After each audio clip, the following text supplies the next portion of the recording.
We're going to run this part of the afternoon as a Q&A interview section. So I'm going to put some questions to Amber first of all, and then we'll open things up and take some questions from the floor. Amber, for people who are not familiar with you and the business, can you give us the elevator pitch? What is My Flash Trash all about? My Flash Trash is an online jewellery boutique, and we are half a marketplace for up-and-coming jewellery designers, and then our own brand as well, which we distribute through wholesale channels and online. Okay, and myflashtrash.com is the website where it all happens, and on Twitter you're at Amber Atherton. What do you think, because I mean I said, you know, £3 million in private equity funding, that sounds very impressive. What do you think the secret of your success is? Perseverance. I think I've taken so many twists and turns in my journey. We've taken on so many different forms, and it's just still trying to figure out what is the best focus for us, what is the best way to move forward. And I feel like now I've finally got this clarity of vision, and I think for any entrepreneurs it's just persevering and believing in yourself. Well, persevering is one thing, but isn't it handy when a huge TV show comes along and gives you this profile? There will be people listening to this just now and thinking, well, it's okay for her because you had that level of exposure. Well, I'd love to kind of just say how I started it was when I was at school, and I started it as a WordPress blog, and I was just writing about jewelry trends, and I bought jewelry back from Hong Kong, and then I sold it at school in Chinese newspaper and started blogging about it, and it just kept. Designers approached me to be on the blog, and then I started charging them to be on the blog, and it was drop shipping, so it was a very like cash positive model at that time before I sort of went into doing Made in Chelsea. So it was small, it was very fashion based, and then obviously being in a national TV program just blew the business up in a way that I never thought it was going to go down that way. So it was, I mean, that was an amazing thing to have happen to the business. And did you see going on that TV show as a purely a business decision? Here's a nice bit of marketing. Yeah, definitely, like 100%. And actually in every single episode, I'm pretty much promoting My Flash Trash. This was before rules came into the UK about plugging product on TV. So I had people wearing T-shirts with it, like literally everything I could do to get it out there. And yeah, it had an amazing impact. And we were really aggressively using social media when it began, because when it first aired, Twitter wasn't massive like with it, but it's obviously an integral part now. But we were on there using the hashtags, and we still do that as well. So it starts off as a passion, but it's cash rich, so you're off to a great start. Then this TV show comes along, and you get all this attention, and the business really starts to rocket. But for some businesses, that's the worst nightmare, because they're not equipped to scale up that quickly. So tell me a wee bit about if that was a challenge and how you overcame that. Definitely. I mean, I've had so many hilarious situations where we haven't had enough staff to deal with the demand, and I remember staying in the office for sort of 2 days until way past midnight with the team, sort of packaging up ASOS orders, and sort of planning ahead is something I've definitely learned. More of the philosophy of jumping in and doing something rather than spending a significant amount of time waiting to start. So I think you have to plan as much as you can, but just jump in, and there's no better learning than sort of trying and failing than, waiting. Tell me a wee bit about your kind of working day then, because on the one hand you're heavily involved in running the business, you've also got to try and come to things like this and grow the business. Are you just working every hour that God sends? Yeah, but when you have your own business, it's like this adrenaline rush, like you want to be working all the time, and especially if you've got different suppliers. So obviously our suppliers are in China, but my CTO is remote based in California, so I sort of stay up late to speak to him, get up early to speak to China. But I don't know, it's just this energy, like we need to scale. I've got a lot of pressure from investors about sort of the targets we need to hit, the revenue targets we need to hit. And because I don't have a partner on the business, it does kind of fall on my shoulders. But I don't mind, because it's your baby, it's your life. You've got to see it grow and nurture it. And tell me a wee bit then about the grand vision and the plan and some of the ways that you're starting to build a bigger business rather than just the way you started off, you know, selling other people's jewellery through it? Sure. Well, having started the company as this marketplace, it's taken on many different forms since then. We had a PR agency in part of the business. We sort of rapidly expanded into having different departments in the business, like a wholesale business, a PR agency, and we sort of perhaps lost focus a bit on what we were about. And we needed to come up with a solution of how we scale a marketplace to the size of Etsy. I'm sure some people, well, maybe everyone knows what Etsy is. They did $1 billion in turnover last year, huge online marketplace. So 2 weeks ago, we launched My Fast Trash Mall, which is our new sort of marketplace platform to move all of our third-party designers to, which allows them to run their store themselves with us having little to no involvement. So this is you starting to get residual regular income without you having to work hard at it, and it can scale up like that. And just to find like an agile solution that where we can scale, because having the PR agency in the business was extremely cash positive, and that was really helping my bottom line, but it was so manual, labor intensive. We had all these designers coming in wanting PR reports, etc. Whereas now in the back end of our mall, they can download databases of press contacts, stylist contacts, celebrity agent contacts, all for a fee. So it's operating in more of like a software company. So you've taken expertise you had, like branding and some PR, and you've turned that into a product that people can come along and subscribe to. Yeah, that gives them the freedom to sort of reach out to press themselves. A lot of what we're about is giving designers this platform to sell through, but also giving them a lot of exposure through probably, you know, my position and being fortunate enough to know a lot of the press and having been on TV, know a lot of like influencers in the scene. So giving the power to the designers with tutorial videos, I think, is so exciting. Are you worried at all? I'm just thinking, you know, that maybe there's another 16-year-old just like you starting off just now. While you're doing all this stuff, you know, she's doing what you were doing 7 or 8 years ago. Do you think that she might catch up? Yeah, I think probably. That's why you always got to keep innovating, like always stay on the edge of your seat, innovating what's next. I'm always on Twitter, always on Instagram, spending hours on social media way late in the night, seeing what's going on in the market, like where things are happening. So one thing we do on Instagram at the moment, we hardly use Facebook actually as a sales channel. Our customers are super mobile based, so we use Snapchat and Instagram, and one of the things we've done on there is that we change our bio link in the About Us profile on Instagram every time we post a product, and we've seen that that's really increased conversions. Every time you post a product? So how often would that be? How often do you change that bio? Maybe post on Instagram like 8 times a day, so we'll change the bio every single time we post, because there's no way to link through on Instagram, but that's a sort of way to kind of go around the system. Instead of having your email, you put the product link in there, and that's really helped boost conversions. And I know, like Gary said, you love the data, so in your role as the owner, you're looking at that and you say, this is working, it's driving sales, we need to do this every time. Yeah, exactly. Yeah, and sort of we were noticing that a lot of our inbound traffic was coming from retail Me Not and coupon sites, and we were like, how can we take advantage of that? Starting this new thing called Happy Hour, where once a day in a certain time period you can get 50% off a product only in that time period. I think having things, if you're going to do a sale, having it with a timer or having sort of very strict terms of when that product is going to be on sale is great. So definitely looking at the data on that, see how we can capitalize on it, and I like that. Make the sale really exciting, and make it super exciting. And I think just consistently, I have Google Analytics up on my tab all day, every day, because you can sort of live watch where people are coming through your website, and just analyzing the traffic flow sources, setting up funnel conversion goals. I think definitely, speaker said earlier about spending time really understanding Google Analytics is so important if you're So it sounds as though the tech is just as important to you as the fashion. 100%, because that's where my revenue comes from. So although I spend a significant amount of time on our branding and our product and the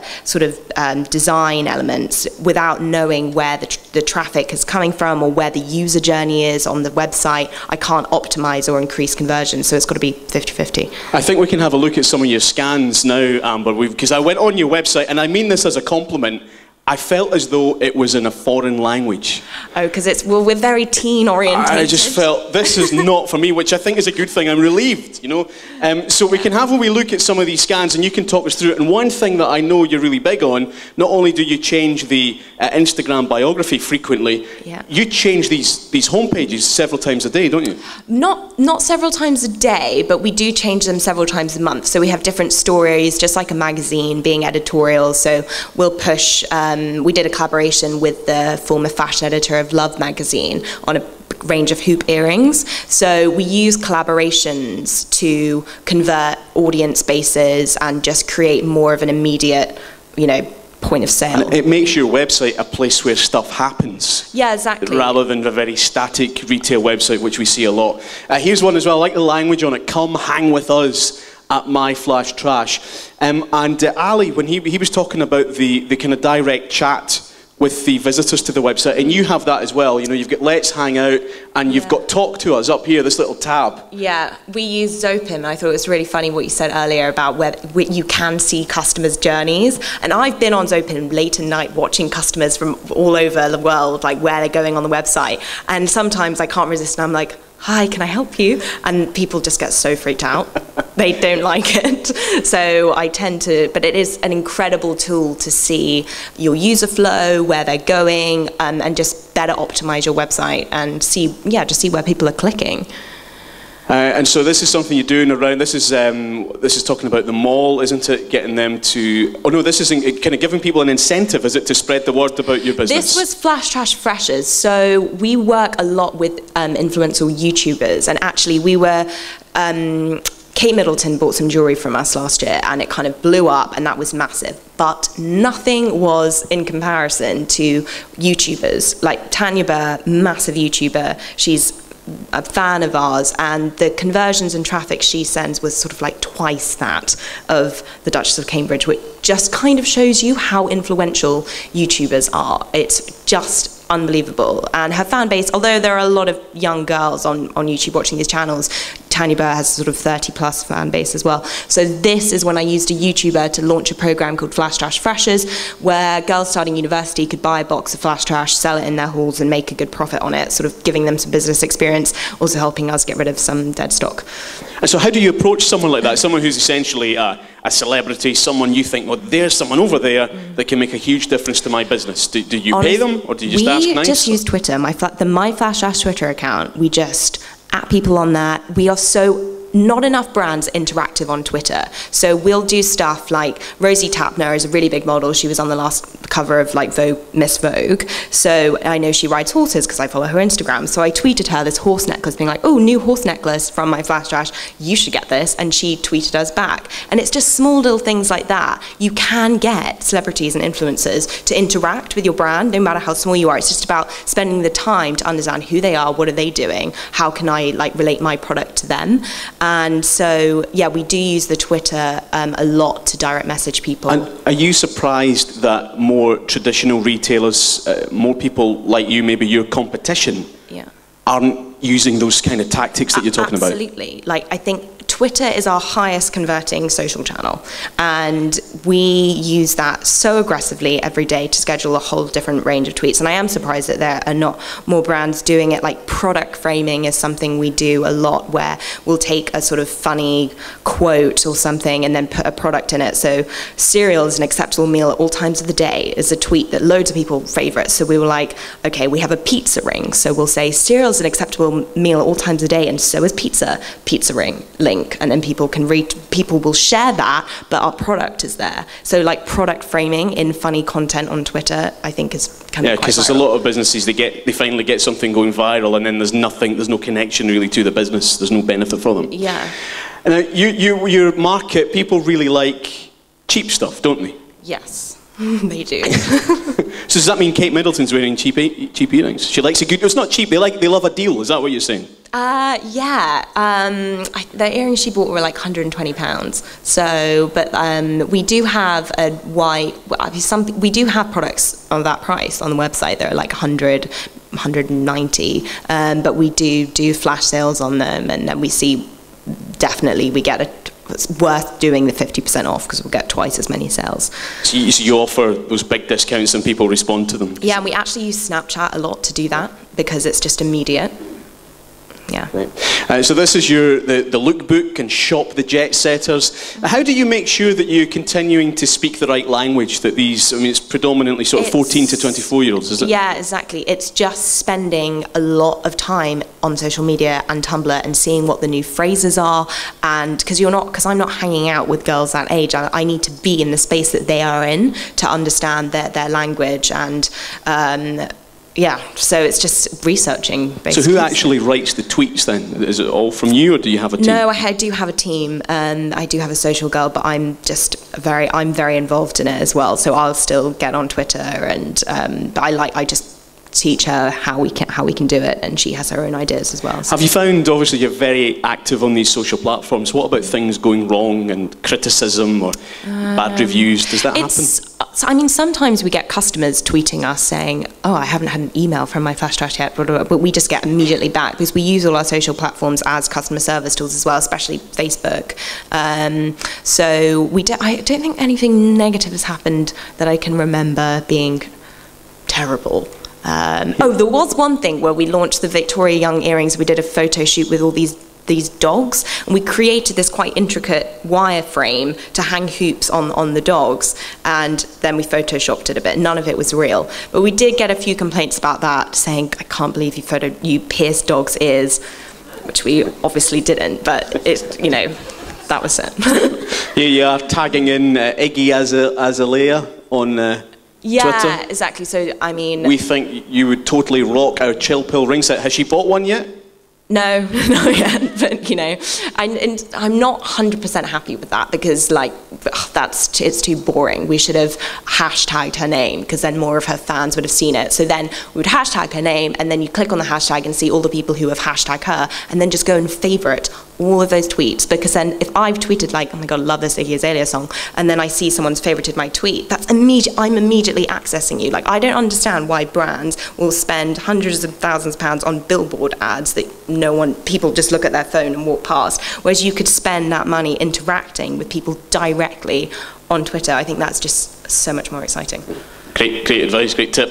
Do you ever get really motivated and excited to do something, then you get home, you're just like, nah, online shopping, myflashtrash.com. Here's another one. Who's out tonight? Hashtag flash trashed. A lot of businesses in the room won't recognise that as a sales message, but it is. Yeah, it is. We try to play on our brand name. I thought of the name My Flash Trash when I was 16, so sometimes people ask me, where's the name from? I don't know, it was just a cool name when I was 16. I was like, that sounds cool. So we've tried to think of ways that we can use that to our advantage. So get flash trashed, it's kind of tongue-in-cheek, go out and party, wear our jewelry, and we, flashing, trashing, we sort of try and brand hashtags so that they're, So you're building a community, you know your audience so well, and you're saying to them, we're just like you. Yeah, and it's cool when people start using those hashtags as well. Customers will say flashing, trashing, and that's amazing. It's great. Shall we take some questions from the floor? If anybody's got a question for Amber, Gary's going to come round with the mic. Here's another one. Tasty treats this breakfast time. Yeah. And new. There's so much enthusiasm and passion in a lot of your messages, isn't there? Yeah. Oh, well, people love newness. Just got to keep it new. If you've got a question for Amber, you can stick your hand up and Gary will get to you. Who wants to kick us off? We've got one down the front here. Okay, Mark. Hi, my name is Mark from Laird's of Troon. When you were online and you're doing the Twitter thing, when did you realise that it was actually going to go crazy and kind of viral, and what do you reckon the catalyst was for it? For just for your business. Oh, for growing Twitter. Yeah. Do you know, it wasn't. What really helps is when celebrities do interact with you, because then you just get hundreds of new Twitter followers. But when we do competitions with Benefit Cosmetics, we'll just use competitions every month with them as an example. Retweet and follow, and that just will give us 1,000 followers over the course of a week. So there's not one particular thing that made it go viral. It's just consistent efforts on a monthly basis of things like that, like converting audiences from other brands is really useful, reaching out to influencers, getting them to tweet about you is really useful, and just hijacking hashtags of TV shows and being interactive. It's just these daily efforts that help. So it's just having a bit of nerve and a bit of a brass neck, as we might say in Scotland, to go for it. Yeah, just have a brass neck. Get in there. Any more questions for Amber? Thea. Hey, that was very good, Amber. My name's Thea. And I was curious about the Snapchat thing. You've mentioned it a couple of times. Maybe there may be some people in the room that don't really know what Snapchat is. So could you explain how that works? Obviously, it's a short message you're sending out to people. Are they followers with you? And then do they get a click link and then immediately buy? Or how is that working? I've always been curious to hear how Snapchat can work with e-commerce. Well, first of all, we attract followers to our Snapchat via other social media channels. So we'll post on Instagram an image using the Snapchat logo saying, follow us now, you're going to get 50% off. And we'll just immediately get like 200 new followers. And we'll use Twitter to do it, like, don't miss this weekend. We're going to be like Snapchatting live from London Fashion Week, and we'll get, so it's much more followers, but giving them a reason to follow first. Then I actually run it from my phone, which I shouldn't really tell anyone, but I actually do. It's from my phone. So I have it up on my phone, and then I'll just take videos of things like products or something like that, and I'll say 50% off. You can write a message. So I'll say, use this discount code, FTG1, at the checkout now, and people can just go. But I'm so surprised at conversion rates from it. It's really, really good. And it's the real-time nature of it as well. Yeah, and it's real-time. You've got to hold it, and it only lasts for a certain amount of seconds, and then people screenshot it. And yeah, we keep using it because it is sending sales. Whereas something like Vine, we had Vine for a while, but it was taking up so much time, and it wasn't giving us any traffic really or any sales. So I think it's important as a company, you're running a business full time, how can you possibly keep on top of every single social media channel? I think you have to be kind of strict in saying, is Pinterest really right for me? Is Snapchat really where my customers are? And then just, cut them off. All right, any other questions for Amber? Somebody at the back, make Gary do a bit of walking. Any others? Amber, while we're waiting, what do you think is going to be next for you? What's the focus? You've launched the mall. What's next for you? I think next for us is going to be launching our signature product. We're working on a flash and trash bracelet to sort of steal some market share from Pandora. So that's a signature product that we're working on to be the iconic representation of flash trash. So that's kind of next. Great. Okay, any more questions for Amber before we wrap up? Yeah, we've got one down the front here, Gary. She waited till you went to the back and then made you run to the front. It's good, I like that. Just here. Hi Amber, my name's Jasmine. I'm from AM Christie, which is a fashion boutique based locally in Galston. My question is, I am our tech team, me, so it seems like you were maybe similar at some point in the progression of your business. You said earlier in your conversation that you use your social media as also customer service. I find that quite difficult to use because I need to be on the shop floor as well as running that side of the business. So at which point did you find that you needed another person to do that, basically?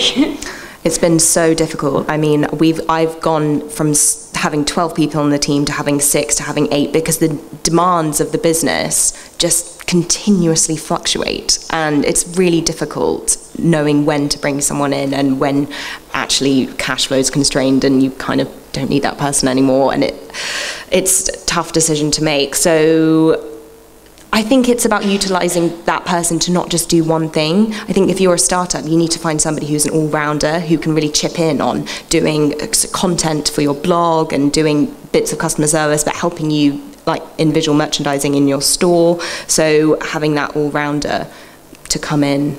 Have you had interns and things? Well, actually, our business has been established since 1961, so I'm the 3rd generation of a family business. Oh, okay. But I find it quite difficult because my mum doesn't use the computer.